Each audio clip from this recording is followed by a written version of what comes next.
Bienvenidos a este live en A Fondo sobre las primeras, digamos que, o los primeros pronunciamientos de cómo es que va a ser esta Patria Milagro, sobre todo a partir de esas 3 alocuciones. Anoche fue la última del presidente electo, que suele acostumbrarnos todos los domingos, tipo 8 de la noche, a hacer sus anuncios. El de anoche fue un anuncio también muy particular, porque no solo planteó una serie de medidas como la creación de un banco pues de búsqueda de gente, de los mejores, digamos, colombianos que pudieran entrar al gobierno, mostrando que los nunca van a poder entrar porque los van a ser escogidos por los famosos headhunters, sino que también planteó las decisiones que ha tomado para reducir las consejerías de la presidencia. Y anunció precisamente que se van todas las consejerías que tienen que ver con la paz, de reconciliación, la alta consejería, la unidad de implementación del acuerdo. Todas esas van a pasar. Creo que alguna de esas de pronto no, pero la mayoría de esas van a pasar a la consejería se llamará de la guerra, creo que es, de la seguridad, y que va a ser la que va realmente el epicentro de su nueva política, que es la política de seguridad. Se va todo lo que tenga que ver con paz. Y su otro pronunciamiento, lo tengo muy claro acá, tuvo que ver con la decisión de hacer todo lo posible por llevar a la cárcel de por vida a los ex jefes de las FARC que firmaron el acuerdo. Miren lo que dijo sobre Timochenko, el ex jefe de las FARC, que en este momento salió de Colombia para atender una conferencia internacional, una persona que ha cumplido con el acuerdo y que, pues, por cuenta de lo que se acordó, pues en este momento la JEP le permitió salir a pesar de que es un condenado. ¿Por qué no oímos aquí lo que dijo el presidente antes de presentarles e introducirles los invitados de hoy? Hoy vemos al criminal de guerra, alias Timochenko, en gira internacional con salvoconducto de quienes pretenden lavar sus crímenes con el disfraz de tribunal, la JEP. Ese bandido de Timochenko merece estar preso de por vida. Voy a trabajar en ello. Ningún formalismo aparente puede esconder que los crímenes de guerra y contra la humanidad de los jefes de la FARC siguen impunes. ¿Y qué decir de un tribunal que le da refugio al entorno familiar del mal perdedor que se niega a reconocer el resultado en las urnas y promueve una falsa desobediencia civil, acudiendo a todas las formas de lucha precisamente para desestabilizar la democracia? Mientras eso ocurre, la JEP le da cobijo a su esposa. Esa es la JEP. Mientras Petro y Cepeda promueven una rebelión en contra de lo que dictaron las urnas, los criminales que asesinaron, violaron y llenaron de cocaína el mundo se mueven tranquilamente en giras internacionales, reviviendo la diplomacia guerrillera que durante décadas instalaron las FARC en Europa. Eso es a todas luces intolerable, mis queridos compatriotas. No podemos seguir normalizando que los criminales tengan instituciones a su disposición y seguir dejando hacer y dejando pasar. Están con nosotros 2 personas que conocen muy bien este país cada uno en su campo. Marta Ruiz, bienvenida acá. Gracias, María Jimena. Periodista, columnista de Hora de Cambio y miembro de la Comisión de la Verdad, ¿no? Sí, señora.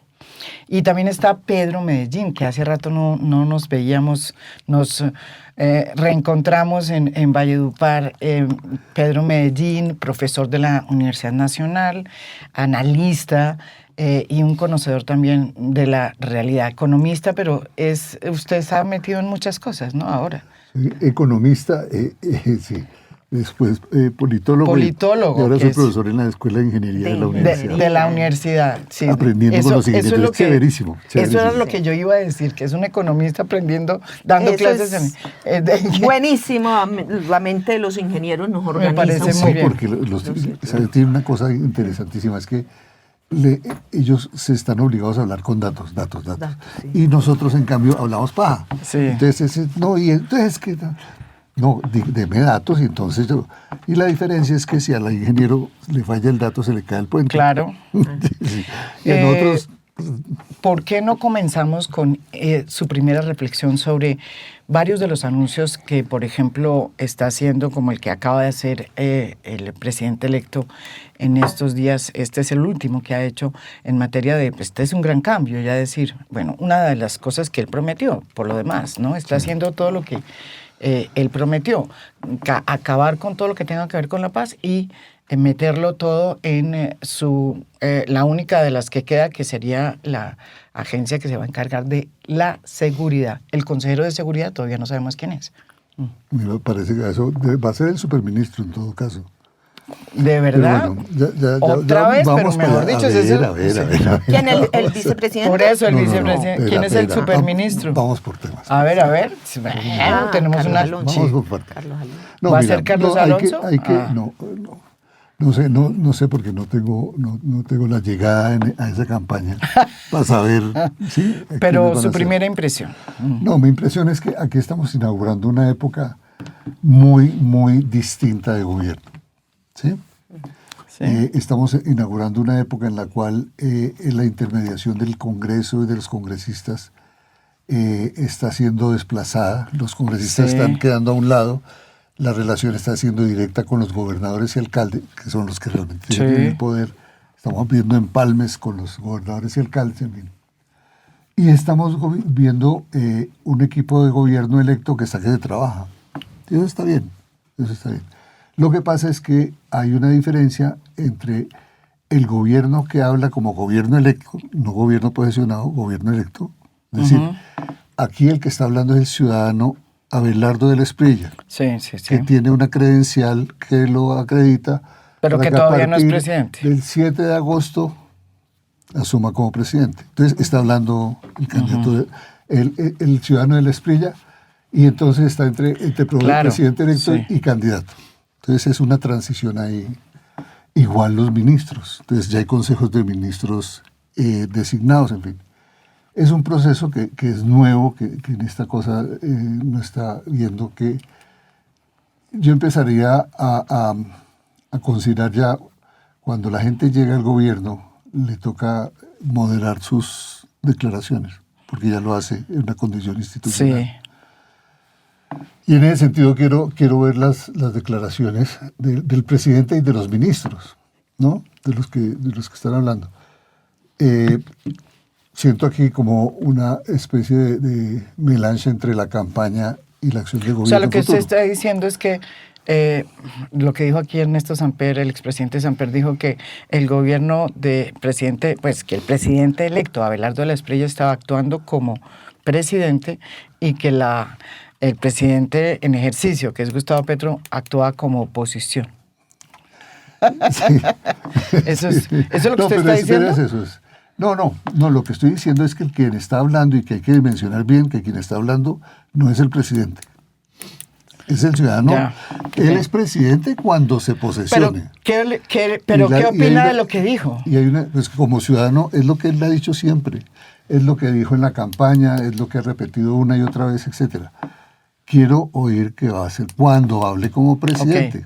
Ya entendí. Bueno, Marta. Yo creo que se va a poner bueno este live porque estoy como en desacuerdo. algún desacuerdo. No, de eso se trata. Lo primero que Esa quiero es la idea, decir, es la idea. primero Es la que quiero idea. decir yo es que hay que reconocer que Abelardo, yo que no creo en los milagros, ya hizo el primer milagro, que fue resucitar a Carlos Alonso Lucio. Yo dije eso en la O sea, columna. sacar Exacto, a Carlos eso Alonso es- Lucio de las catatumbas Eso y es- volverlo a alguien ese otra es el que vez yo dije, como sí. sería, ya eso es un milagro que mejor dicho. Ese fue una columna que yo saqué, a ver, exactamente. yo tengo dos matices. A ver, yo creo que antes de Trump uno podría decir, ay, un candidato puede decir cualquier cosa. Y sí, uno siente estos días que hay como una campaña extendida, ¿cierto? Es una campaña extendida.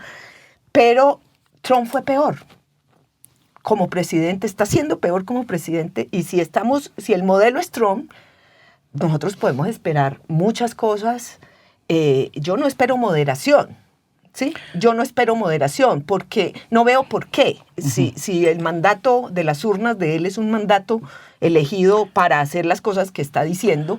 Y segundo, si tiene a Trump como modelo, yo no espero ninguna moderación. Pero yo también quiero decir algo. En esto de la nueva derecha y de las cosas nuevas, hay mucho de nuevo, es una situación nueva. En unas cosas que yo estoy tratando de discernir cuáles, porque en otras son cosas que ya le resuenan a uno y ya las conocemos y ya las sabemos. O sea, por ejemplo, Colombia ha sido malísima para cumplir los acuerdos de paz, ¿sí? Los paramilitares terminaron extraditados. Carlos Pizarro terminó muerto, ¿sí? Entonces, los acuerdos de paz aquí siempre han tenido que enfrentarse es una disputa, es una batalla. Y yo lo que creo es que lo que él está proponiendo Es otra disputa. Es otra disputa, nos retrotraemos, A la ya época de el Uribe, uribismo sí. había aceptado, después de que se opuso con pies y manos el uribismo al acuerdo de paz, ya más o menos había aceptado, había dicho voy a reformar, a impulsar unas reformas, pero desconocer completamente el acuerdo, pues más allá de las posibilidades jurídicas que eso tenga, políticamente es muy grave. Me sorprende que a estas horas de la mañana no haya hablado Juan Manuel No, Santos. no, yo también, Nobel de esa Paz, era la ¿sí? pregunta Nobel de que- Paz, porque yo quiero decir, es muy grave que uno desconozca, porque lo que él está diciendo es, no va a cumplir el acuerdo, o sea, el acuerdo tiene una implementación de largo plazo, ¿sí? Estaba Sí. concebido para 15, 20 años la implementación, que ha sido una implementación mucho más lenta de lo que debió ser. Cuando él dice que Timochenko está haciendo diplomacia guerrillera, está diciendo que nada ha cambiado. Es decir, que las FARC siguen vigentes, Sí. que todo está Están vigente. armados. Entonces no nos está poniendo en un escenario nuevo, sino viejo. Está diciendo yo desconozco todos los cambios que ha habido en este tiempo y estoy actuando. Es una cosa muy anacrónica, muy caótica, pero que me parece que confunde y exacerba lo que él sabe exacerbar, que son sentimientos de odio, de rabia, porque decir que la JEP, primero, decir que la JEP cobija Abriga. a Pilar Rueda, Rueda. que trabaja en la JEP desde mucho antes que el señor Cepeda liberado por ser candidato. Segundo, la JEP, perdóname, ha sacado más sentencias contra las FARC que contra los militares. Con los militares tiene un caso, el caso de falsos positivos. El resto de casos de la JEP son contra las FARC, ¿sí? Entonces, no sé a qué él llama impunidad, no sé qué llama impunidad. ¿Sí? Yo recojo un poco lo que dice Marta y es cuánto de lo que está diciendo Abelardo suena como ya a repetido. Sí. Y cae en un país que ya no come cuento, o sea, que ya no está, digamos, dispuesto a así no salga el presidente, el expresidente Juan Manuel Santos, que a mí también me sorprende, que no haya salido, pero bueno, hay 13 millones de personas que votaron, ¿no? Como dice usted. Pues comen cuento. 13 millones de personas comen cuento. Sí, pero también votaron por el otro lado Yo una creo que cantidad hay que de gente. respetar las personas. Entonces, Mira, eso no es de que coman cuento. La gente tiene criterio. No son idiotas. Sí, hay exacto. que respetarlos. Yo creo que son 3 millones de personas que votaron. Unos por Iván Cepeda, otros votaron por Abelardo. Muy parecidos, sí. No puedo decir que es que comieron cuento, ¿no? Mira, es un tema de respeto con el otro. Pero Pero ¿cuánto están en de ese eso? cuento, están en Pero el cuento de ¿qué- la impunidad, de la Pero guerra, ¿qué tanto de eso que vimos cuando estaba, pues todo lo que pasó con Duque? O sea, la pregunta es, ¿será que este señor, el presidente electo, cuando llegue al poder, va a invertir como invirtió Duque un año de su administración para ver cómo acababa o le cortaba las alas a la JEP? ¿Va a hacer lo mismo el presidente electo Abelardo del Espriella, desperdiciar, digo yo, su capital político, Sí. que lo tiene indudablemente, para ver cómo hace, para acabar con el acuerdo y decir que la oposición y la izquierda son las FARC? Mira, yo creo que hay aquí dos cosas para considerar. Uno, yo estuve metido de cabeza tanto en el proceso paramilitar como en el proceso de la negociación con las FARC. Y yo hacía parte de una cosa que era el Centro de Toledo para la Paz. Sí, yo me acuerdo, sí. Eso. Entonces, Fuimos a varias cosas. Estuvimos en varias cosas. Estuvimos, sí. Tanto en el proceso de los paramilitares como en el proceso de las FARC, hubo elementos que había positivos y que había negativos. Y en eso creo que en ambos procesos avanzamos. Lo de los paramilitares logró abrir el espacio de la parapolítica, que fue un proceso absolutamente potente. Yo fui una persona muy crítica y publicamos junto con Augusto Ibáñez, que era presidente de la Corte Suprema, que en paz descanse. y con Jaime Arrula, varias críticas al tema, porque estamos planteando que las reglas de juego que se establecían en la JEP, que es un tribunal internacional, que la gente no ha medido eso, es un tribunal internacional y tiene una condición distinta a un tribunal local que uno puede suprimir. No, esto es otra cosa. Que iba a poner en serios problemas a los magistrados. Yo creo que si uno hace un balance de eso, los magistrados han tenido un trabajo supremamente fuerte. Yo creo que han sido serios en su trabajo, que ha habido equivocaciones, claro que ha habido equivocaciones como ocurre en todos, pero son las reglas de juego las que tenían en dificultad a la JEP y que tienen dificultad en los tiempos sobre todo, porque establecía una serie de canales. En su momento se cuestionó eso. O sea, es procedimental. Es de estructura, de estructura en el diseño, ¿no? No es un tema de operación en donde yo creo que los magistrados han hecho su mejor esfuerzo, creo eso. Y hay magistrados que les ha tocado 15.000 y 12.000 y 18.000 casos y con 6 personas atrás que saca uno. Entonces, en eso creo también que ha habido una lectura muy apasionada de todas partes, incluidos nosotros mismos, incluido yo mismo, que muchas veces nos hemos salido, y en esa cosa de los ingenieros que le dice a uno, vaya a los hechos, mire las estructuras, venga a los hechos. Y los procesos. Y los procesos. Uno dice, yo creo que, por ejemplo, en el caso de el tránsito, la transición al gobierno, del gobierno Santos al gobierno Duque, lo de Fernando Londoño hizo un daño muy grande cuando planteó el tema de que había que destrozar el acuerdo de paz. Sí, que había hacer trizas. Yo estuve en el no.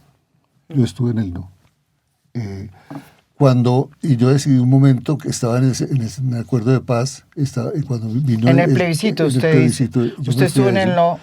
Yo me fui en el no. ¿Por qué? Porque consideraba que había elementos que iban a bloquear todo el proceso de paz. Como, por ejemplo, el tema de la responsabilidad de mando. Había cosas que escribimos en ese momento. Yo le planteé a mis compañeros del Centro de Toledo para la Paz que yo tenía que retirarme del centro, porque pues iba a asumir una vocería ahí en el no. En el no. Y era el no uribista, porque además yo tuve los 4 y los 8 años dándole duro a Uribe en las cosas, y escribí varias cosas contra eso, y en fin. Entonces había mucha pasión. La intervención de Fernando Londoño y en general de esos sectores generaron un ambiente tremendamente duro. Y eso también nos ha permitido no ver esfuerzos positivos que se hicieron. Yo creo que lo que hizo, por ejemplo, este consejero Archila fue un ejercicio, bueno, a mí me tocó, después cuando asumí la dirección de la ESAP, me tocó sentarme con Pastor Alape y con el grupo a mirar todo el proceso de paz. Yo, que había estado en el no, que había dicho que no, que tal, ya como funcionario público me tocaba asumir el otro lado, que era ahí un compromiso institucional hay que responder. Independientemente de mi opinión personal. Pero usted cree, Pedro, la pregunta político que le hago, ¿usted cree que eso mismo va a hacer Abelardo Espriella?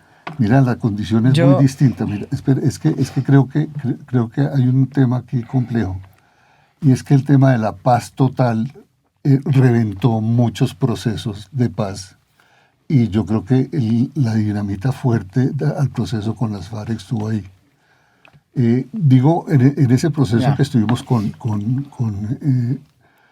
que me senté con ellos y tuve que asumir el que ya había un acuerdo y me tocó asumir eso. Pero usted dice que ahora no, porque el proceso de paz total ha sido un desastre. El proceso de paz dinamitó como las bases de todos los procesos y del proceso que estaba avanzando. Hubo avances en el caso en el gobierno Duque hubo unos avances, yo creo que no son despreciables, cosas que se intentaron, yo mismo participé en cosas ahí que se intentaba hacer. El tema de la seguridad, había muchos factores muy complejos, muy fuera de control, en contra del proceso. Desde afuera, los asesinatos, los problemas de seguridad, los líderes sociales, a la gente que se había reinsertado y gente que estaba cumpliendo. Pero su conclusión es que hoy es distinto. Y entonces él puede hacer lo que es... No, yo creo que ese proceso va a ser un proceso en el cual una cosa es aquí hablando y otra cosa es sentado ya como presidente. Eso es que... Bueno, entonces, termino. Otra cosa es cuando llega a ser presidente, si la supresión de cosas, hay temas que son de carácter constitucional que no puede suprimir. Hay cosas de carácter legal que si quiere suprimir tiene que ir al Congreso. ¿Sí? Y hay unas cositas que son institucionales que sí las puede cambiar o modificar o suprimir. Entonces, esto que estamos diciendo tiene unos límites. Sí. Y ahí el presidente tiene las manos amarradas, el nuevo presidente, el que sea, tiene las manos amarradas frente a ciertas cosas. Sí. Marta. Bueno, a ver, yo creo que ciertamente nosotros cargamos un karma desde el plebiscito, desde el acuerdo de paz. Sí, porque es decir, el hecho, fíjate lo que es, se resolvió el problema en el Congreso de pasar el acuerdo de paz, pero no se resolvió el problema en la sociedad. Es decir, el país está partido desde el plebiscito. Los mapas electorales son idénticos. ¿Sí? Y los argumentos y la herida está ahí. Es una herida, un odio a las FARC terrible. Las FARC es como un fantasma que sigue caminando insepulto por estas tierras. Y bueno, por años también de que hicieron mucho daño, un daño tremendo. Y la gente incorpora, por ejemplo, en la Comisión de la Verdad, en términos, por ejemplo, de homicidios, y estos son datos oficiales del Ministerio de Defensa, mataron más personas los paramilitares, pero en la mentalidad de la gente no. Eso decían. El 45% de los homicidios en Colombia lo cometieron las fuerzas paramilitares. ¿Sí? Las FARC tienen como el 23%, las otras guerrillas otro tanto, los narcos, en fin. Pero en la mentalidad de la gente, las FARC fue lo peor que pasó. Porque hacían otras cosas como el secuestro. Sí. Ahora, hay una cosa que a mí me parece, entonces hay una herida ahí que no viene. El acuerdo de paz, que vamos a cumplir 10 años, apenas, porque tú lo sabes, para un acuerdo de paz eso es poco, ¿sí? El acuerdo de paz tenía unas condiciones, es un acuerdo muy complejo que tenía unas condiciones de implementación dificilísimas, integralidad. Es decir, no servía hacer una cosita, entonces todo el mundo dice, Archila lo hizo bien. Sí, Archila hizo bien la reincorporación, porque en Colombia la reincorporación más o menos se ha hecho bien siempre. Ahí es donde sabemos hacer, que sacar armas de la gente, pero es que el acuerdo implicaba un esfuerzo, un plan Marshall. O sea, el acuerdo de paz implicaba un plan Marshall en los territorios. Para empezar, y cosa que quiero recordar porque a la gente se le olvida, el primero que empezó a sacar militares de la fuerza pública, tuvieran el rango que tuvieran, fue Duque. barrió a todos los que participaron en el acuerdo de paz. En una purga, en una purga. Hizo una purga de todos los que Ok. estuvieron en el La acuerdo de purga, paz. evidente, Entonces, eso fuera así, hizo una yo sí purga. creo que en ese gobierno se debilitó porque un acuerdo necesita mucho vigor para ser implementado. No puede ser minimalista. Y hubo mucho minimalismo. Concedámosle a Iván Duque que tuvo la pandemia. La pandemia es una cosa muy rara, pues, que generó. Pero yo siempre, y eso también me parece muy, muy doloroso del gobierno de Petro, que siendo un gobierno comprometido con la paz, yo creo que debilitó la institucionalidad Me de paz. reventó. La institucionalidad de paz, la Comisión de la Verdad dijo algo que fue la recomendación que salió Sí, primero, el que alto era, comisionado, que la era oficina del nosotros alto. dijimos, hagamos un ministerio para la paz, necesitamos un esfuerzo sostenido de paz, un esfuerzo serio, un ministro que se siente junto al de defensa. No, eso no se hizo el de la igualdad. Y está bien, puede que un ministerio no sea la solución, pero la institucionalidad de Sí, paz la oficina- no es una institucionalidad fuerte en Colombia, es una institucionalidad que cualquier presidente la puede tumbar. Eso es verdad, porque no es una institución vinculante. Porque Petro la Otra golpeó. cosa, no sé qué va a hacer con la unidad de víctimas, ni qué va a hacer con la reparación de las víctimas, porque eso es otra ley, sí, que tiene su propio carácter. Además hay una ley para que Una creo ley que de se restitución de tiene además que víctimas. renovar este segundo semestre de la ley famosa de orden público, que es la que guía los procesos de paz. No sé qué va a pasar ahí. Pero yo lo que quiero señalar es que la paz necesita sobre todo voluntad política. Si no hay una voluntad política para la paz, y fíjate, si Petro no lo logró teniendo la voluntad política, y podemos irnos a evaluar la paz total. Tuvo un exceso de voluntad Sí, política. es un exceso de voluntad política. ¿Cómo así? Sin los diseños No, ¿no institucionales. viste las Sí, conversaciones de Danilo. sí. El juego de los Los congelados. congelados. Claro, no, pero no nos escandalicemos, porque yo creo que si uno habla de un cese del fuego, lo que pasa es que era inoportuno, es decir, no tenían un método, ¿sí? Y eso muestra que la paz es compleja. Si algo tuvo Santos fue metodología para hacer la paz, y lo hizo bien, porque logró un acuerdo, No, hay que decir pero que yo digo, la voluntad política es muy importante, los mensajes, porque la paz tiene una parte tangible y tiene una parte intangible. Es decir, usted convencer a la gente que podemos vivir en paz. Si usted convence a la gente que tenemos que vivir una perpetua camorra, pues lo que vamos a Pero es tener que es una perpetua ahí viene- camorra. Ahora, mi pregunta es si esa fórmula, que es la misma que que presentó y propuso Duque, que había retomado de Uribe, y que de alguna manera es la misma que está planteando Abelardo en sus presentaciones antes de llegar al poder. Yo le hice la misma pregunta. Esa tesis sin las FARC, porque podemos decir lo que sea, pero las FARC no están ya. Volver las FARC un hecho real cuando desapareció. Primera cosa. Segunda cosa, convertir la oposición en FARC, que es lo que están haciendo, ¿sí? Me parece, la pregunta es, esas cosas que ya las conocemos, ¿pueden tener un asidero en la Colombia de hoy, Pedro? O sea, eso es lo que me parece que ahí es donde empieza, como diría este gobierno, Cristo a padecer. Porque es un manual, ¿sí? Y la gente ya lo conoce, ya sabe. Y las FARC, uno puede no gustarle, y yo estoy de acuerdo con Marta que en el sentido de que las FARC hizo mucho daño en esta sociedad, muchísimo daño, ¿sí?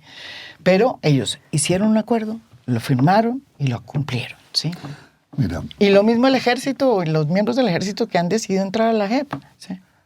mi convicción personal, después de haber trabajado con ellos en el pedazo ese que tuvo que trabajar, en lo de la implementación del acuerdo, que era imposible hacer esa vaina. Yo creo que las FARC, que el país tiene que entender que las FARC han desaparecido y que hoy hay otra cosa. ¿Usted hoy es cree otra que cosa. no que la Que gente piensa que el proceso de paz de Santos llevó a la desaparición de las FARC? Sí. Sí. Con todas las dificultades que hubo, etc. Sí. Y estas personas tienen otra condición. ¿Sí? Entonces, punto uno. Si hay algún punto que va a permitir que unos y otros podamos hablar, es una cosa que nosotros no podemos dejar de eludir, que es el tema de la justicia. Si no hay justicia, no hay paz, punto. ¿Sí? Y es para unos y para otros, ese es un punto. Y por eso la centralidad tan grande de la JEP. Ujú. Ahí hay gente muy buena, hay gente que ha hecho un buen esfuerzo, pero hay un problema de diseño y un problema Sí, que es no, cierto. que tiene que resolverse y punto. Entonces, ¿qué es lo que viene? Fíjate que en el fondo la apuesta que está haciendo entonces Abelardo hoy es, ellos se someten a la justicia. Entonces, la justicia es la que está en el centro de este tema.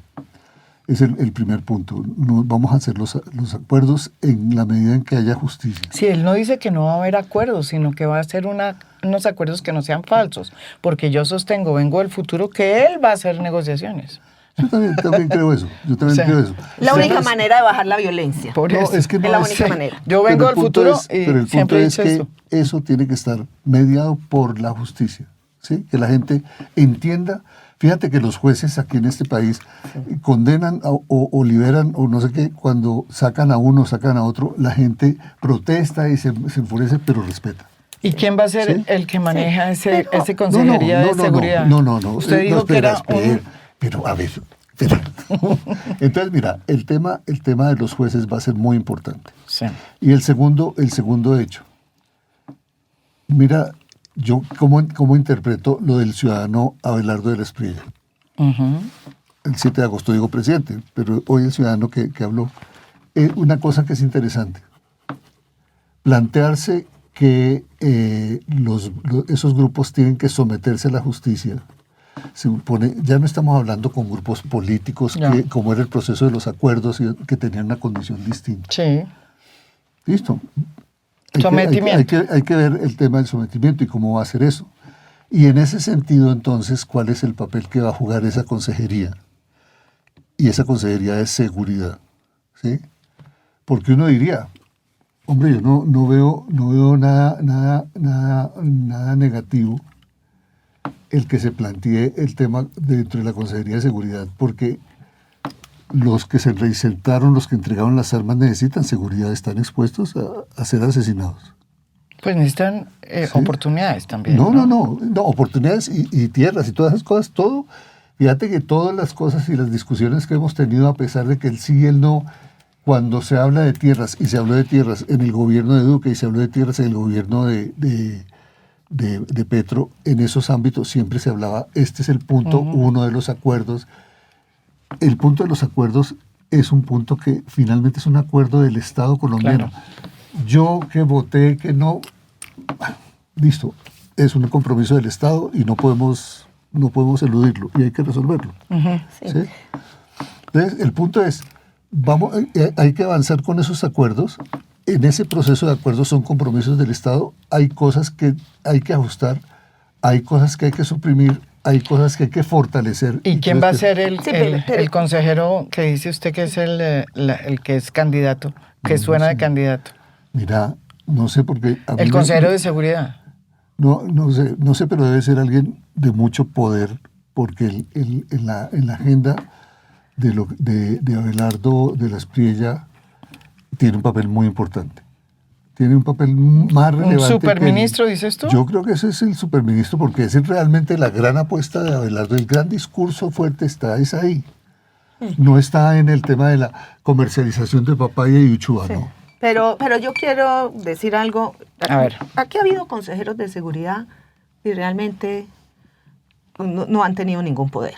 El propio Sergio Jaramillo fue consejero de seguridad antes de ser comisionado de paz. Sí, Kiko con Lloreda Kiko fue Lloreda. consejero de seguridad. Sí, Bueno, sí, sí. hay que ver qué nuevo rol le dan, porque ahí está, tenemos un Ministerio de Defensa súper musculoso. Sí. Entonces uno Con diría, con un ministro ¿cuál que sería? es muy interesante, que Sí. es Mora. Sí, Bueno, estuvo acá. yo lo que creo es que aquí hay un tema, tú dices de la justicia, pero es que la primera falacia es pensar que la justicia transicional y restaurativa no es justicia. Nadie está diciendo que no. Abelardo está diciendo que no. No, Entonces, no, o sea, en la justicia, cuando él dice quiero ver a Timochenko en la cárcel, está desconociendo la justicia que este país tiene, que es una justicia transicional para tramitar los crímenes de la guerra. Nosotros tenemos un tribunal para tramitar crímenes de guerra, ¿sí? Eso es la JEP. Y ese tribunal está pensado en una palabra, está basado en un concepto que jamás se lo he escuchado yo a Abelardo de la Espriella, víctimas. O sea, este diseño de esta justicia se hizo con las víctimas, se hizo por las víctimas, se hizo para las víctimas.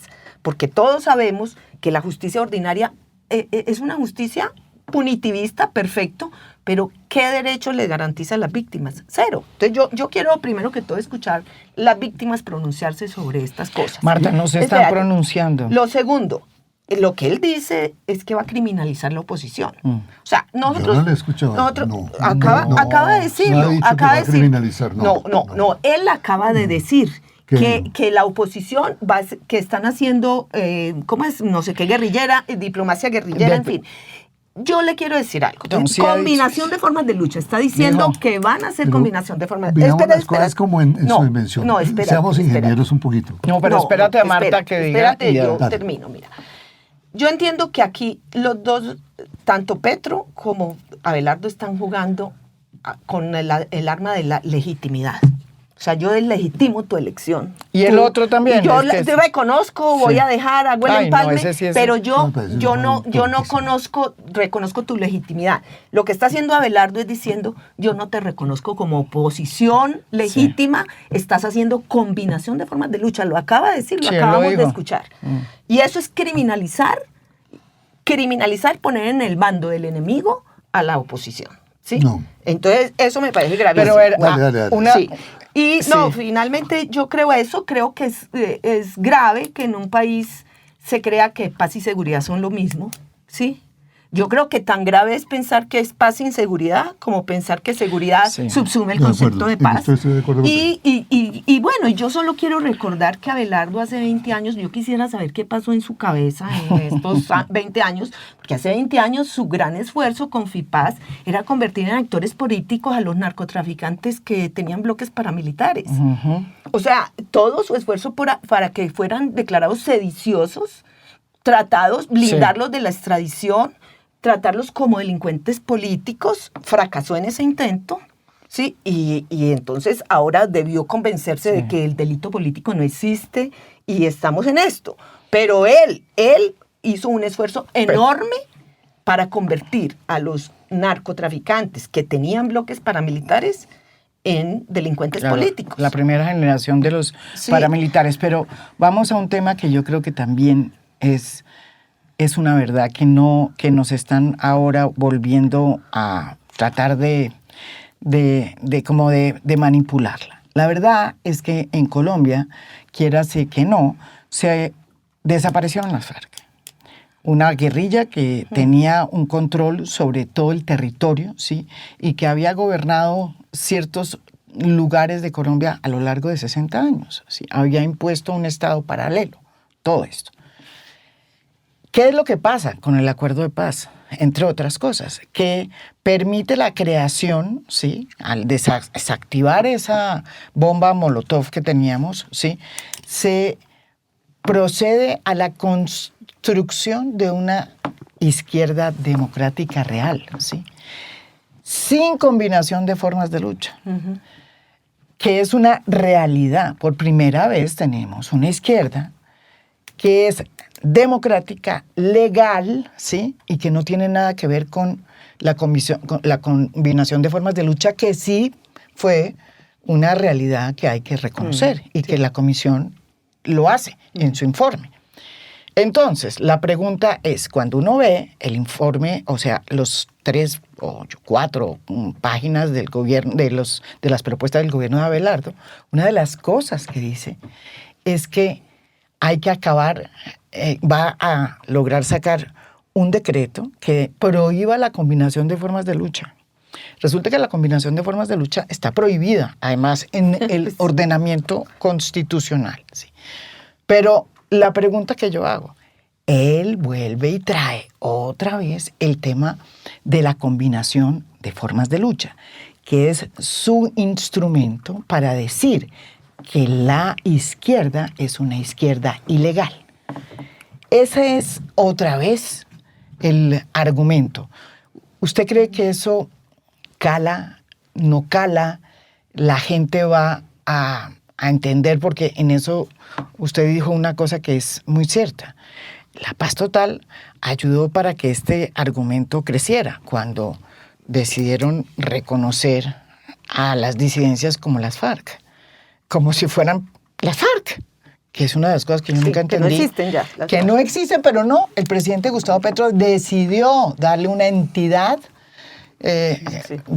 llamando las FARC, como se quiera, pero las FARC. Sí. Eso es un error garrafal. Pero quiero su tema, su aproximación sobre el tema de la combinación de formas de lucha. Mire, yo creo que una cosa es que aquí a la gente y en particular a los dirigentes no les ha pasado el tiempo. ¿Cómo así? Iván Cepeda, que me parecía el mejor y el más calificado de los candidatos, sí, porque podía ordenar la izquierda, tiene método. Y muchas cosas, siguen la Guerra Fría en muchas cosas. Ya no sale, no se supera. Sí. Igual el discurso en la derecha, pues, de la combinación de las formas de lucha, sí, tiene que superarse. Punto, salgan de ahí. Sí. Salgan de ahí. Los dos. Tenemos que salir de esos escenarios que lo que hacen es tensionar, pero no aportan, ¿no? Si el tema de la combinación de las formas de lucha pudiera dar algún tipo de señal o guía, pues sí. O si todavía la persistencia de la Guerra Fría pudiera dar, vale, listo. Pero es que no da ni uno ni en otro sentido.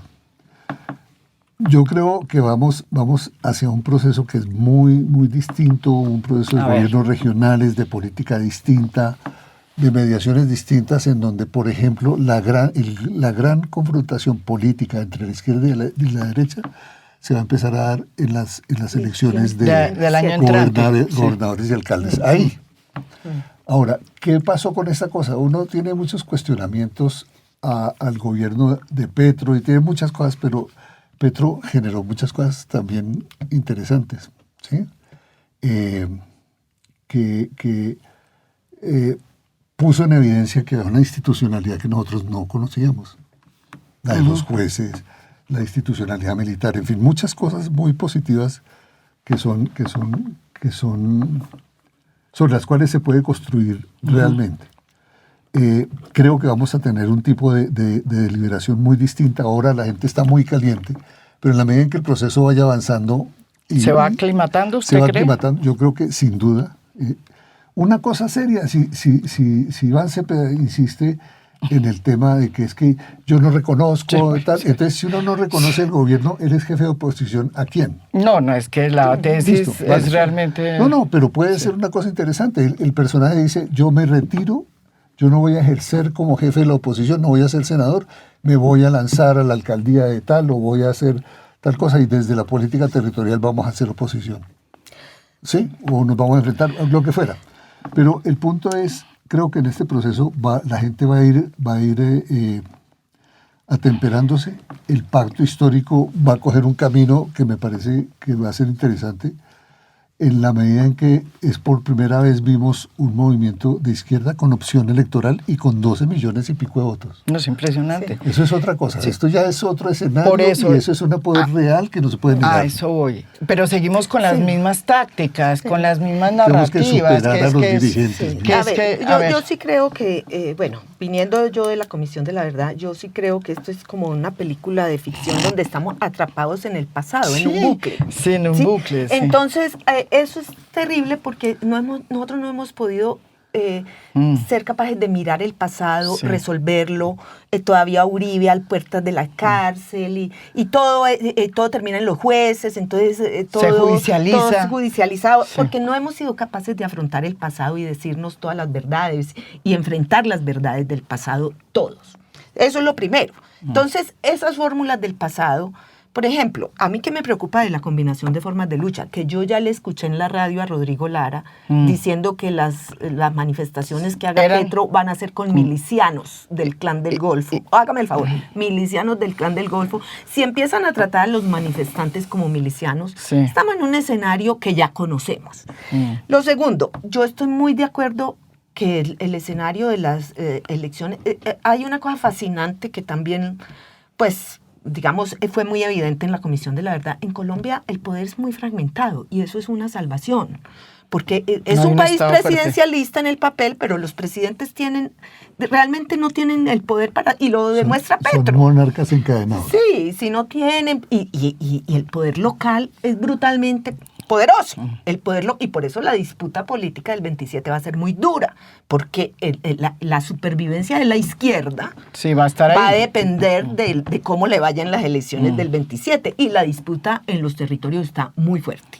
Eso lo vimos en las dos vueltas, es fuertísima, no más Barranquilla, es un escenario de disputa tremendísimo. Pero yo tengo una preocupación. Yo tampoco, otra palabra que no le he oído nunca al presidente electo, que yo no creo que es un ciudadano, es un presidente electo, es democracia. Y quiero retrotraer aquí una frase de Gustavo Gallón, que en paz descanse, sí. persona a quien admiré profundamente. Y él, cuando hicimos el informe, hizo muchas columnas sobre el informe muy claras, que son el mejor resumen. Y él decía, mire, sobre el capítulo que a mí me Sí, tocó coordinar, que era el histórico. Y Sí.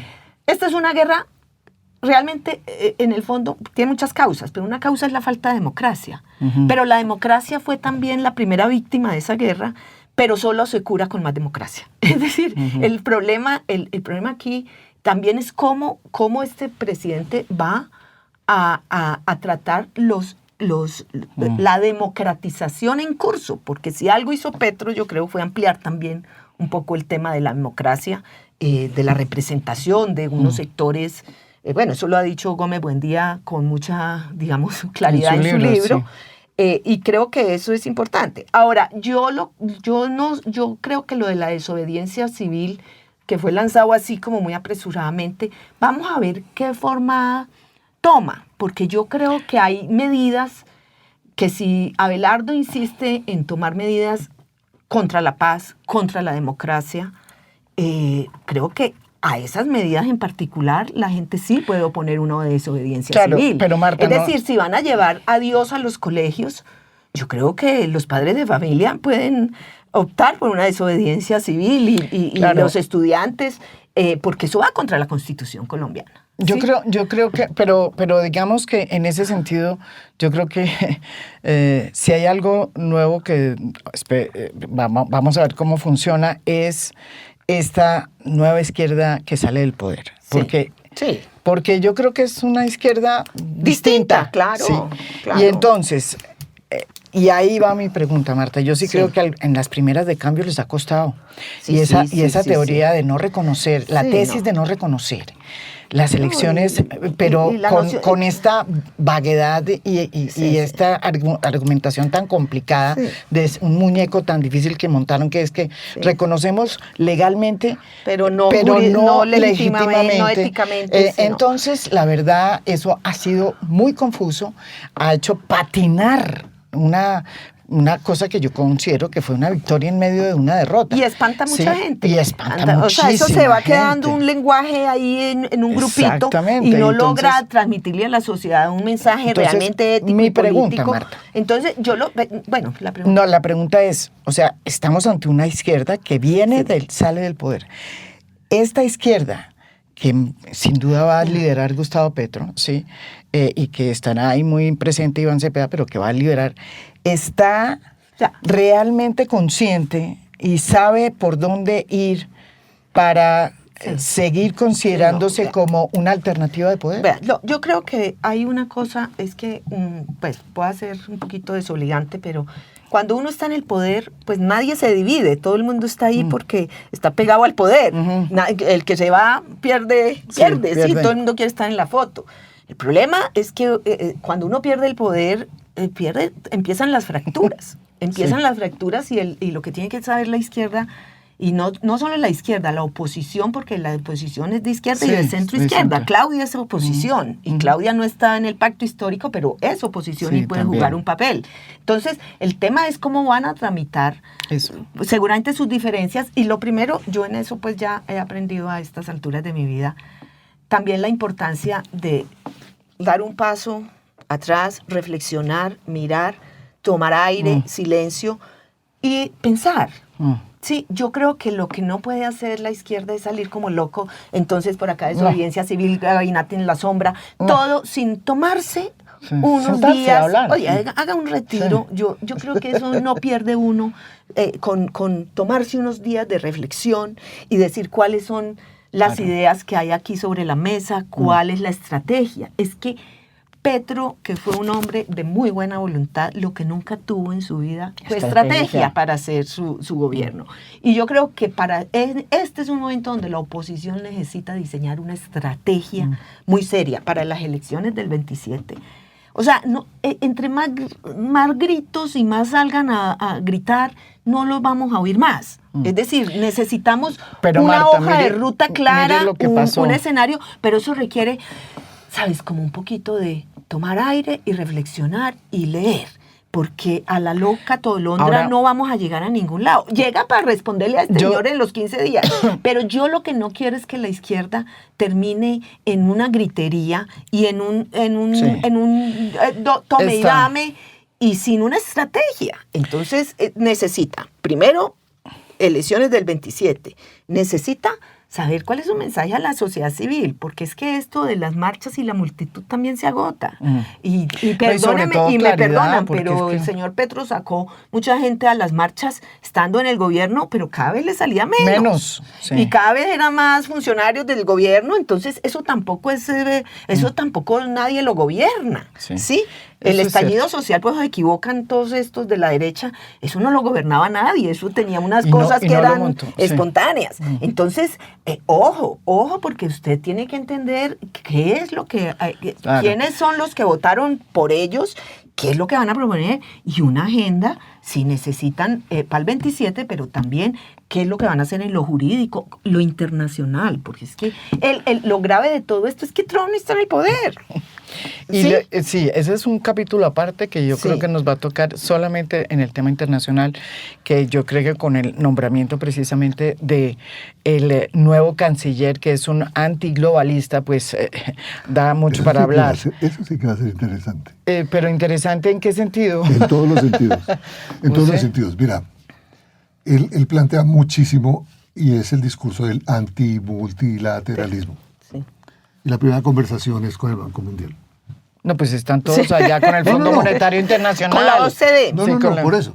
Entonces, o estamos o no estamos. El tema es cómo va a ser la política internacional, de verdad. Va a estar muy alineada con los Estados Unidos, sin duda. Va a ser mucho Siempre lo hemos estado, además. No, nunca hemos dejado de estarlo. Por eso. Siempre, toda la vida. Toda la vida, incluso con Petro. O sea, con Petro por eso. Más cerca no hemos podido. Por eso estoy diciendo a reportar, Petro llamando a reportarle a Trump sus avances. No. Sí. El tema contra el multilateralismo, el tema de los bloques, qué va a pasar con la relación con China, cómo va a ser el tema con la Unión Europea, en fin.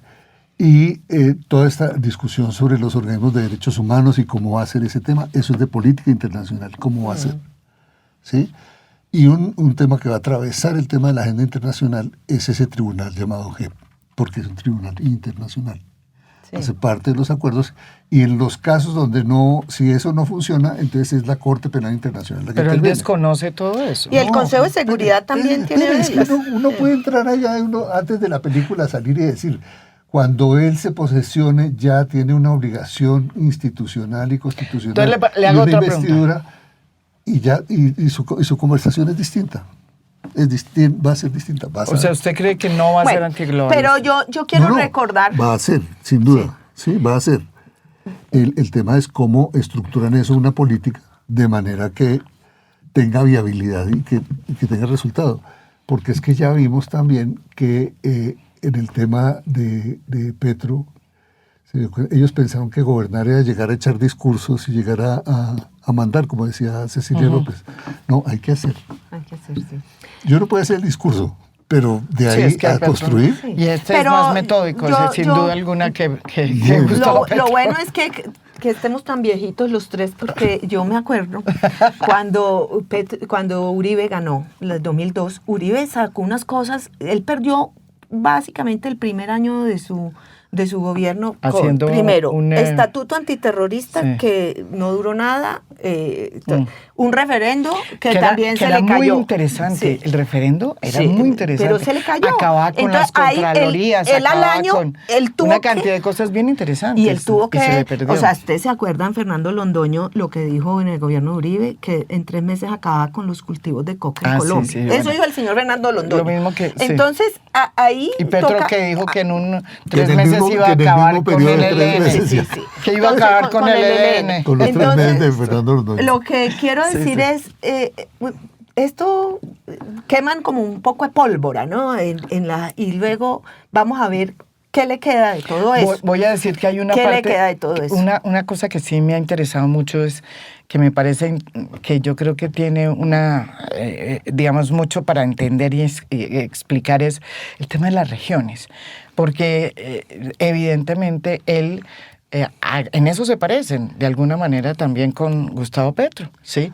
Y piensan, yo creo que en un país, que yo creo que es uno de los problemas de este país, los territorios, las regiones, la conexión, el centralismo. Y yo creo que Abelardo de la Espriella se engancha ahí de otra manera distinta a la que ha hecho Petro, Claro. y entran en el mismo campo, entendiendo que sí hay una necesidad de descentralizar, que las regiones Que tienen que tener descentralizar es un democratizar, poder. punto. Exacto. Y yo creo que en eso, voy a decir una cosa, están de acuerdo los dos. No.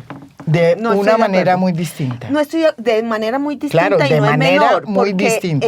O sea, eso es otra cosa que fue muy evidente en la Comisión de la Verdad.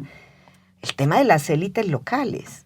Es decir, creo que es León Valencia el que insiste tanto en los clanes, que ni siquiera ya gobiernan partidos, gobiernan clanes. Sí, o sea, una cosa es tú descentralizar para favorecer y fortalecer unas élites, algunas de ellas muy atrasadas, o sea, unas élites absolutamente oligárquicas que hay en las regiones, y otra cosa es tú hacer una descentralización donde incluyes a la población, realmente, por ejemplo, lo que le hemos escuchado por lo menos hasta Carlos Alonso Lucio, bueno, que ya lo mandaron callar, es un gran desprecio por todo lo que ¿Quién es, lo mandó callar? ya sacaron unos voceros, ¿no? Que son los únicos que pueden hablar.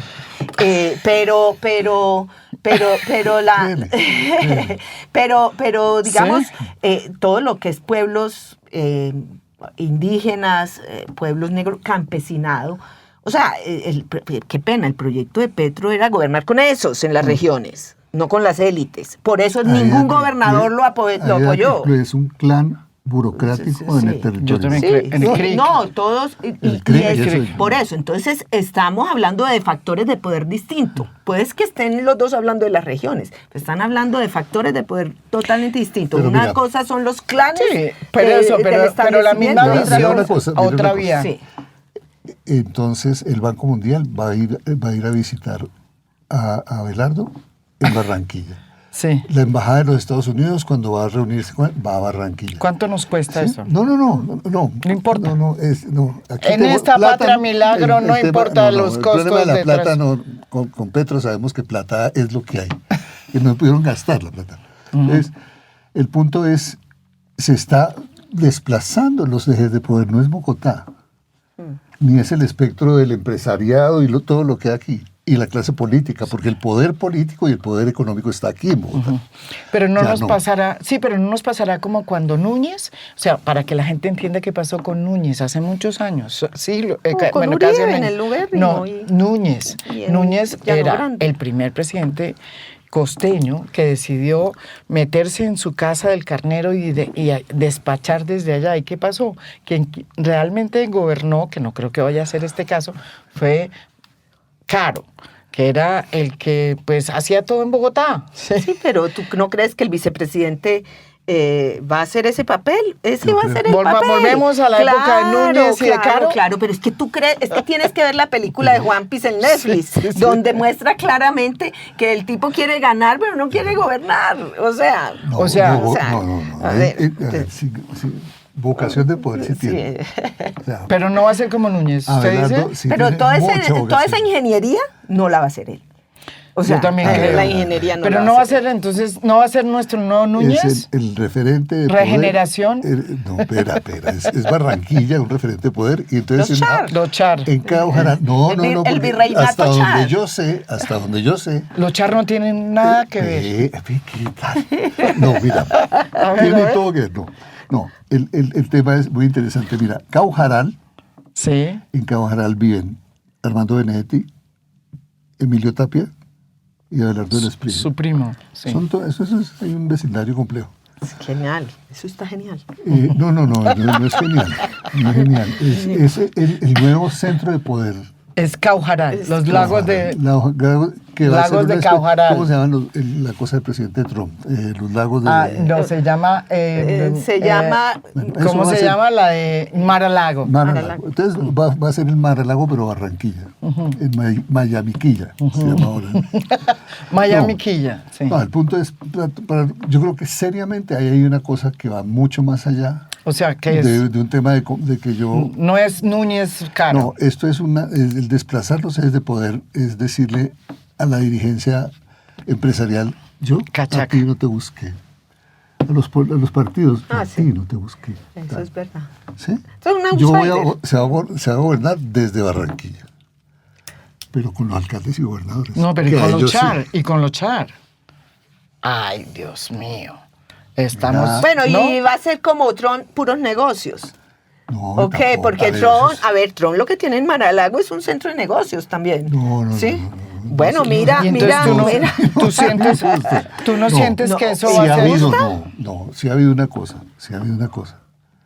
que se ha movido en el gobierno de Trump, es la política global. No hemos cumplido un año Ya. y el escenario político hoy es distinto, pero el de Ya, verdad, ok. esto es otra cosa. Y yo Entonces, creo que ¿tú vamos a vivir sientes- una cosa bastante... El O país sea se que transformó políticamente. entonces, Pero- y yo pregunto, en un momento en que hay que pues restringir el gasto y todo esto, todo lo que nos va a costar de trasladar todo hasta allá, el Congreso, las... El Congreso no No, es del ¿para qué? presidente. ¿El Congreso para qué? No necesita. No, Sí. pues digamos los No, congresistas Congreso no. que van a tener que Ah, hablar los de... ministros, los van por su- ministros. ellos van por su Ah, no bolsillo. importa. Sí. Ellos van por su bolsillo. Pero Por eso, además, pero- como ellos ya no van a ser intermediarios. No dijo que Usted no es van a ser directo- intermediarios. es directo entre el alcalde y el gobernador. Sí. Ellos son los que van a poner Pero el yo próximo alcalde, el les próximo pregunto, gobernador. ese tipo de centralización que es, no sé si es una descentralización que favorece, no entiendo, no la entiendo yo, ustedes me la explicarán, yo no entiendo ese tipo de descentralización. ¿Es una descentralización que le va a servir realmente a los entes territoriales para fortalecerse? ¿O se van a fortalecer unos clanes políticos? Claro. Te voy a decir o esto. se va a fortalecer, o se va a plantear una nueva negociación que me parecería interesante a través de una nueva ley de participación que yo creo que es una oportunidad de reencontrarse, digamos, decir, no, yo pago esto, usted no, yo estoy responsable de educación, aquí usted no, Mira, no sé. A ver, plantéenla y ya porque te esto no pido se arranca. un pedacito de paciencia porque esto es muy importante. La gran reforma que se hizo al final de la Constitución del 86 fue la elección popular de alcaldes en el 88. En el 86 se aprueba el acto legislativo y empieza, Sí.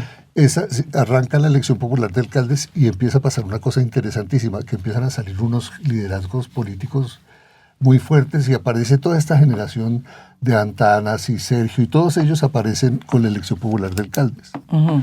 Todos aparecieron, todos. Y Fajardo y el otro, en fin. ¿Qué pasó con eso? Que estos personajes cuando ganan las elecciones empiezan a concentrar el poder político y le quitan el poder político a los parlamentarios. Ujú. Y los desplazan.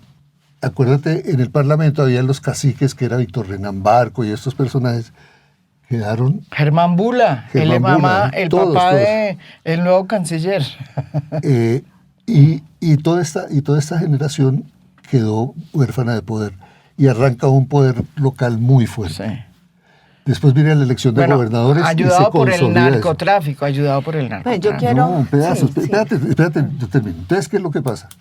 Que el Congreso queda vaciado de poder, viene el gobierno de Gaviria, la constituyente y el gobierno de Samper, y se viene la crisis del 8000. y había una necesidad muy fuerte de que el presidente Samper, primero el presidente Gaviria con sus reformas, en el año 93 hacen La ley 100. la ley 100, la ley de educación, la ley de salud, la no sé qué. Muchas de esas cosas reversan la descentralización que se había logrado, ¿no? En el 2011 con Santos se reduce, se le quita la plata.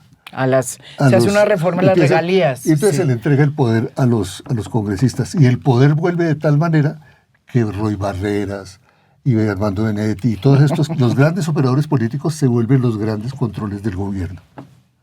¿Sí? ¿Qué es lo que está haciendo este personaje? Reversando eso.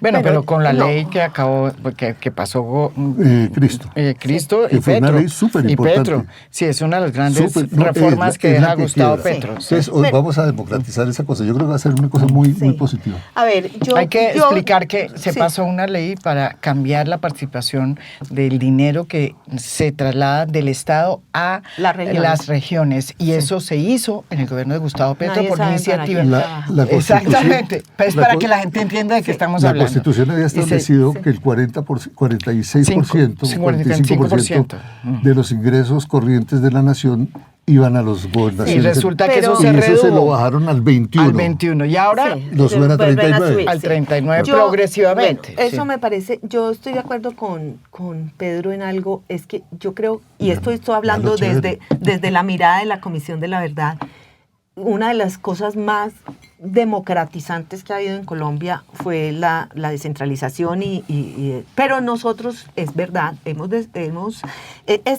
esta comisión que creó Petro, que Darío Restrepo es el sí. que estaba a la cabeza Sí, que sobre Darío, sí, que es- descentralización muestra, Sí. que la descentralización tiene mucho de mentira, ¿sí? Y además castigó por el diseño del Estado, que es que aquí no hemos hablado, es que el diseño del Estado no está hecho para eso. Entonces, hay unas regiones que se fueron quedando porque los que no aportan no Porque reciben. no, sí, sí. Y resulta que los que no aportan, pues son la Amazonía, una cantidad de departamentos Guajira, donde tenemos las imagínese. economías ilegales. Entonces, ahí hay un problema real de fondo que no se resuelve solo con ingenieros y con arquitectura, que es un problema real político y de diseño que creo que es muy importante. Lo otro es que yo creo que es muy importante que pasó en los 90, es que pasamos de una economía del café a una economía de De la los coca. hidrocarburos y minería y coca. Y coca. Sí, Sí. y eso fue una economía centralizada. Sí.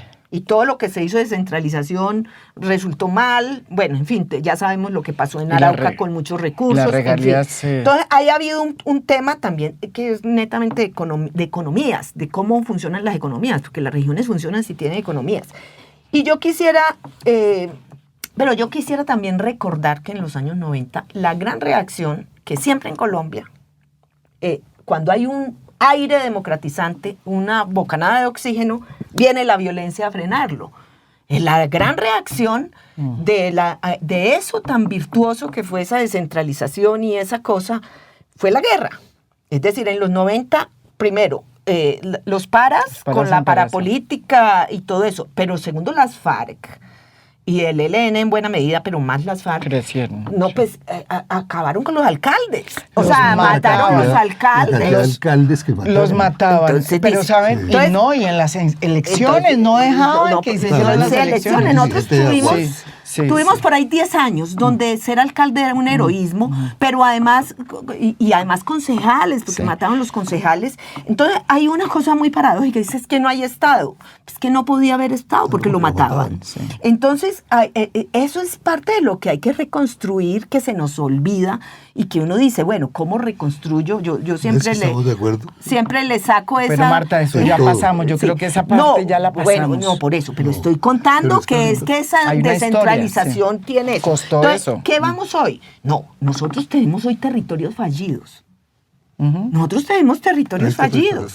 fallidos. O sea, la esencia del acuerdo de paz se llamaba paz territorial y la paz territorial significaba, por eso los PEDETs, que Sí. debían ser, es que realmente no era la JEP, el centro de la reconstrucción de la Eran los paz territorios, eran los sí, PEDs. sí. ¿Por qué? Porque los PEDs eran cómo sacamos esos territorios De que la- están dominados por economías ilícitas, que están llenos de víctimas, cómo hacemos para integrar a un Estado de Derecho a un Estado de Derecho esos territorios.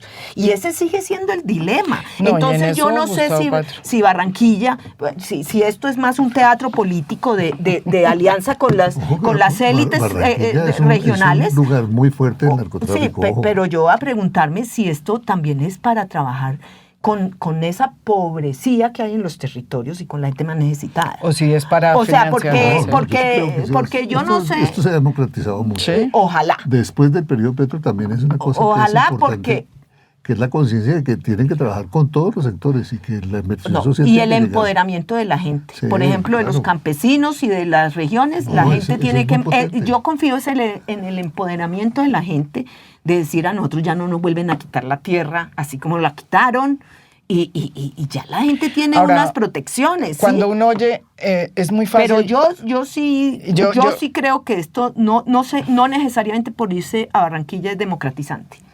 ¿Sí me Ahora- entiendes? No necesariamente Pues, por pues, irse a la región es democratizante. La señal a la dirigencia nacional y a esa clase política, a esa clase empresarial. A los clubes. Pero eso era Uribe también. Uribe No, también no, es distinto. eso Uribe fue- Uribe hizo. era acá. Esto es distinto. No, pero Uribe estuvo Uribe aquí. y en el ubérrimo. No. Y en el no, ubérrimo. aquí en Bogotá y eso bueno, era. Pero eso Uribe era- no más hizo que eso. Uribe Este sí, es otra digamos, cosa. tenía el apoyo del 80%. Pero de ahora la gente. ya como tenemos una cantidad de gente aquí que nos está escuchando, es impresionante. Yo quería finalizar Sí, porque conclusión. cuando una conclusión, y es que uno habla con todos estos analistas, historiadores, y siempre llegan a la conclusión que yo también creo que es una conclusión que no sé si es la correcta, porque se nos está volviendo también como repetitiva, ¿no? Combinación de formas de lucha, cuando ya no están las FARC ya no están. Entonces, la teoría es, estamos abriendo un ciclo de violencia, nos vamos a un ciclo de violencia. Yo me pregunto si este país que ha cambiado tanto, con el que ustedes están describiendo, ¿sí? Que no es un país igual ni siquiera hace 4 años, ni siquiera hace 10 años, ni siquiera hace 20, ¿sí? Por muchísimas razones que hemos trabajado aquí en varias oportunidades en diferentes podcasts. Este país va a ser capaz de tramitar esa nueva realidad política. ¿De qué manera? Sin necesidad de abrir la ventana a otro ciclo de violencia, como ya vaticinan siempre todos los que... Yo te Esa es respondo una forma que muy fácil. Sí, que sí. Tenemos una institucionalidad, conciencia, que ya hay una institucionalidad que antes no teníamos ni conciencia. Los propios jueces hoy son más conscientes de su papel de lo que antes eran. Una institucionalidad militar, la institucionalidad política, en fin. Los partidos políticos están abocados o se reforman o desaparecen. Los territorios tienen unas nuevas posibilidades, en fin. Hay un nuevo empresariado. Un montón de gente joven que está haciendo otro tipo de negocios, no son ese empresariado tradicional. Este es otro que trabaja con el territorio, que hace cosas, que es global, que es otro. Y que de otro pronto rollo. vive acá. No sé, mentira. No, hay unos que viven acá y viven Sí. en otras partes, ¿no? Entonces, este es otro país y yo sí creo que el tema de hoy, la gente es bastante más consciente del riesgo de esa violencia. Ujú. La gente se expresó y se expresó electoralmente Sí. y se movilizó y se expresó que hayamos subido a 26 millones de No, votantes. es una cosa. impresionante, sí. Y la gente votó y al final de la cosa no es que no sale, votó y aceptó el tema, ¿no? Esto no es que hayan salido en los parques y en los pueblos, se han levantado, no, la gente dijo, venga, este es el nuevo reglas de juego. ¿Sí? Y votaron y ya. Sí. Y hay gente que está dispuesta y va a hacer una cosa muy interesante. Y hay gente que está en la tarea de trabajar, en la tarea de hacer sus cosas. El cambio que yo estoy viviendo en la Universidad Nacional con los estudiantes es una cosa muy interesante. Sí, ¿en qué Es sentido? otra universidad, es otra cosa. Con la ganada de Abelardo. No, con la ganada de Abelardo no antes, ¿no? Porque, por ejemplo, cuando llamaron a que había que salir a defender el resultado electoral, la gente ya habían sacado a los encapuchados empujones. Mira, ya estamos mamados de la violencia. De aquí. los encapuchados. No más, Sí. no más. ¿Sí? Y cuando los indígenas que tomaron la universidad Sí. se desbordaron, la gente también lo sacó. ¿sí? Sí. Y la gente quiere hacer cosas y quiere construir y está desde distintas perspectivas conversando distinto. Sí, yo en cambio abro un margen a la duda Yo creo que hemos avanzado mucho y creo que hoy en muchas cosas el país es distinto, pero veo mucha nostalgia de las armas y de la guerra en mucha gente. Y creo que hay factores de poder que no se han removido, que creo que hay élites locales que le apuestan a la violencia fuerte. Yo creo que nosotros no hemos resuelto el problema de la violencia en la sociedad colombiana. Creo que es un tema que está ahí y que no lo hemos y que creo que siempre lo he dicho, es la prioridad de este país. Este país tiene que romper esos ciclos de violencia. Nosotros, yo no descarto que el ELN pueda fortalecerse en ciertos escenarios. Sí, ahí hay unos grupos armados. Aquí hay aquí hay una mentalidad paramilitar muy fuerte en unos sectores. Yo lo digo, lo veo todos los días en sectores donde la gente piensa que a los ladrones ni siquiera hay que judicializarlos, hay que matarlos, al extorsionista, Sí. está dispuesto a pagar a cualquiera para que mate. Acaban de matar a un periodista o sea, sí. la violencia es una Un cosa periodista que está... en Cúcuta que además sí. estaba investigando Entonces, a uno de los narcos más poderosos yo por eso creo que de la zona. por eso yo creo que es muy importante los mensajes que desde la institucionalidad y desde la presidencia se dan. O sea, uno no puede alentar una cosa, es que nosotros sí estamos sentados en un barril de pólvora. Yo no creo que nosotros vamos en un proceso correcto, digamos del camino correcto, pero todavía nos quedan muchos sentimientos y muchas armas sueltas en el camino. Entonces yo espero que eso no sea así, espero más madurez de parte de la oposición, espero que la oposición sea muy nítida y aislar a elementos como el ELN que son nefastos para la sociedad colombiana.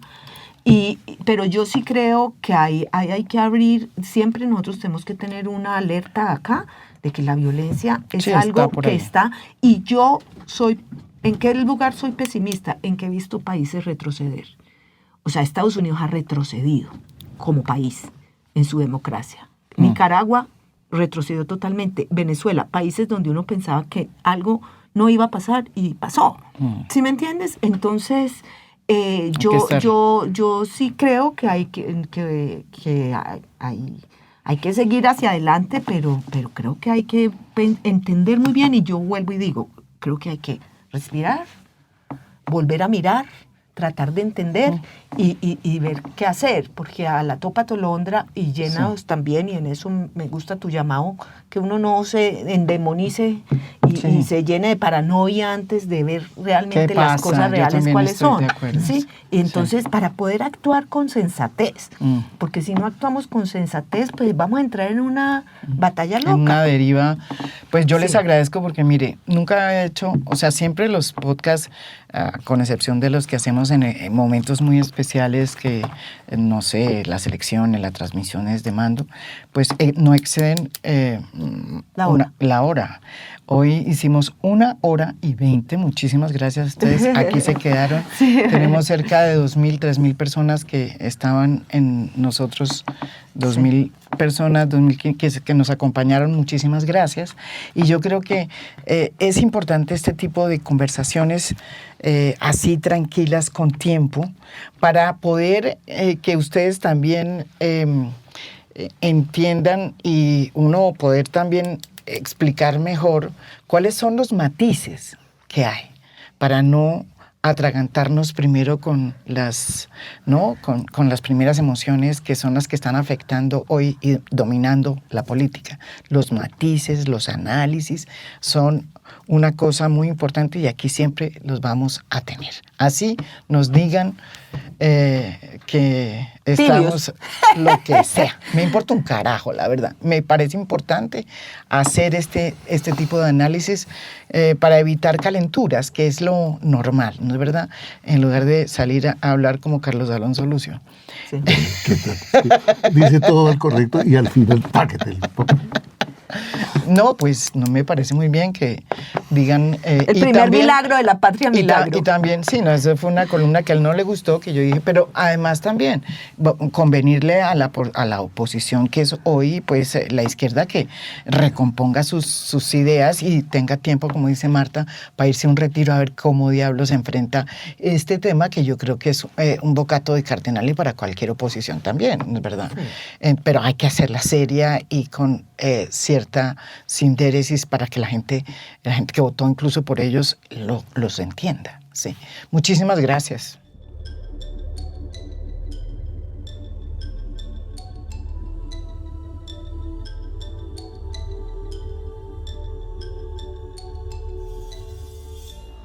A Fondo es un podcast producido por Mafialand. Producción general, Beatriz Acevedo. Producción de audio, Santiago Acosta López. Música original del maestro Óscar Acevedo. Nos pueden escuchar también en mi canal de YouTube. Gracias por escuchar. Soy María Jimena Duzán.